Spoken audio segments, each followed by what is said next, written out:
Hi everyone, it's Terry from Darnow's Irish Herb Garden, and today I'm going to bring you on a herb walk with me to show you the herbs that are actually in my two books, the Weed Handbook Volume 1 and the Weed Handbook Volume 2. Medicinal and Magical Uses of Local Herbs. They're all over the UK and the British Isles and North America and Europe, so anybody can find those herbs if they want to.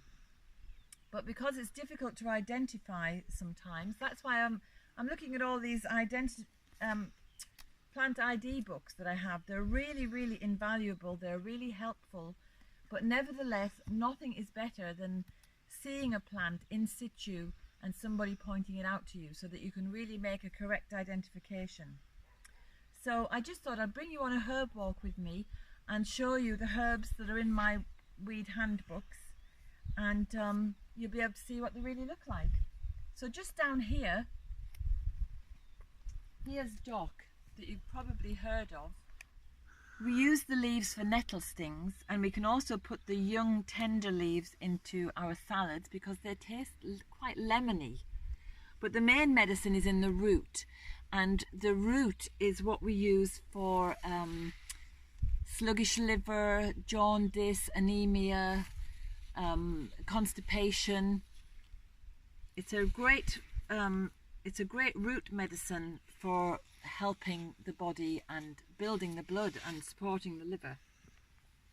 So when you're on a herb walk, you think you're going to have to go off somewhere, but actually 2 steps and there's another helpful healing ally. So here we've got, where is it? Plantain. Plantain is in the Weed Handbook Volume 1, and this is a wonderful herb for the respiratory system. It's also very good, excellent for the sinuses, whether they're wet or dry. And it's what's called a drawing herb, because if you have dirt in a wound or a sting or a splinter or any foreign body in a cut or a wound, this will draw it out. If you make a split poultice or you just lay the leaves on, it's wonderful for heavy bleeding as well. So here we've got this huge boulder, this big rock, and all these plants are clambering over it. And on here we've got Hawthorn, which is a great cardiac tonic. It's in Volume 1. And this is Honeysuckle or Woodbine, and it's a fantastic antiviral. And it's not in flower yet, but the flowers smell divine, and they're reputed to be aphrodisiacal, so maybe give them a try. But the leaves are antiviral, so if you're feeling that you have a cold or anything coming on, they're the things to go for, among many others, because all the herbs that I have in the weed handbooks can help with problems that we experience in a damp climate, which is what the west of Ireland is like. But here is Blackberry or Bramble, which is in Volume 1, and in the springtime you can use these little shoots and the tender leaves in your salads just to eat as a little pick-me-up.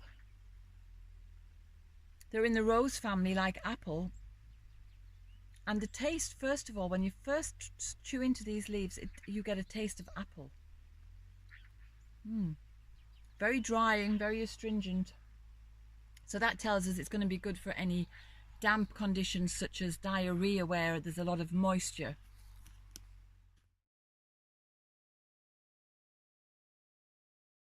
So we're still in the garden just before we go into the little boreen, the road where I live.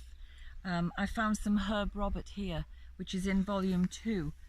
So Herb Robert has a beautiful filigree, lacy kind of a leaf. It's quite delicate. It is only an annual, so you have to harvest carefully. You see, it's got a red stem, and in autumn the leaves turn red. Look, there's a leaf left from the previous autumn. And Herb Robert is very good for cleansing the body, and it's good for helping us deal with radiation that we experience every day. So if you're on a computer or a phone, or you go for an x-ray or for dental work, it's a good idea to have some herbal tea made from Herb Robert, or soak your feet afterwards just to cleanse that radiation out of the body and to protect the cells. It does many things. Helps with mouth ulcers, again anemia, bleeding, but it's all in the Weed Handbook Volume 2. So now if you come with me, we'll go onto the boreen and I'll show you some other wild plants that are medicinal and nutritional. We're going out onto the boreen I've just spotted. We have nettle growing at each gatepost, and I think that's really interesting because nettle is under Mars and it's regarded as a warrior plant. So to me, I see that as protective guards, you know, keeping me safe from the outside world. I just think it's very interesting on an energetic level. But anyway, nettle, little cluster of it down here, is responsible for building the blood, being a fantastic spring tonic. You can make nettle soup, you can make pesto, you can tincture it, you can dry it for tea, and it's going to nourish your body.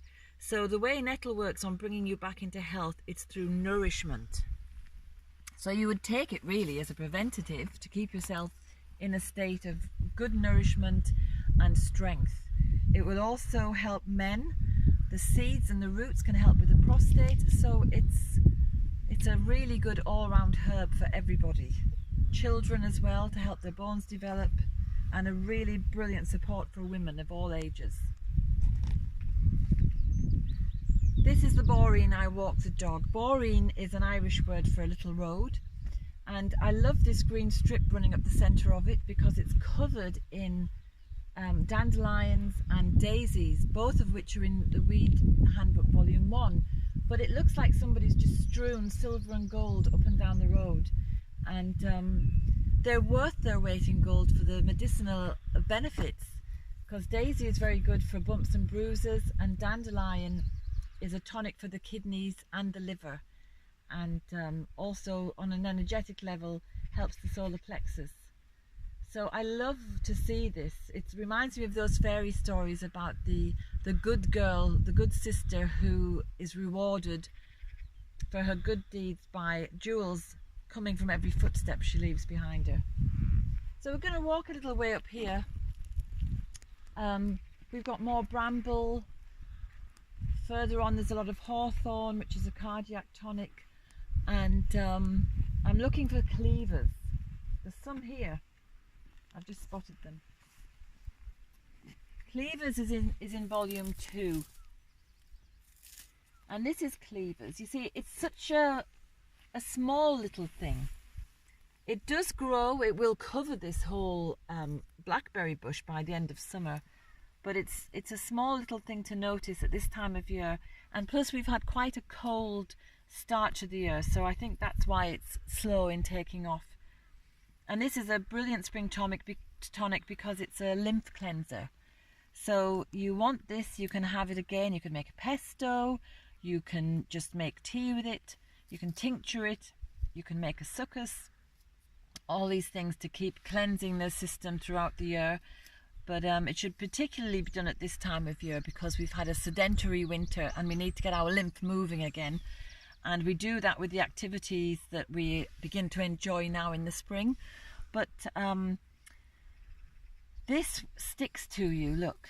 That's why it's called cleavers. It'll stick or cleave. It's cleaving to my cardigan, look. It's a little bit sticky. It's got teeny tiny hairs all over it, and that's what makes it stick. And it looks a little bit like a pipe cleaner. So you can imagine it scooping out all the dirt in your lymph system and giving you a good old clean. So that's what we do with cleavers at this time of year.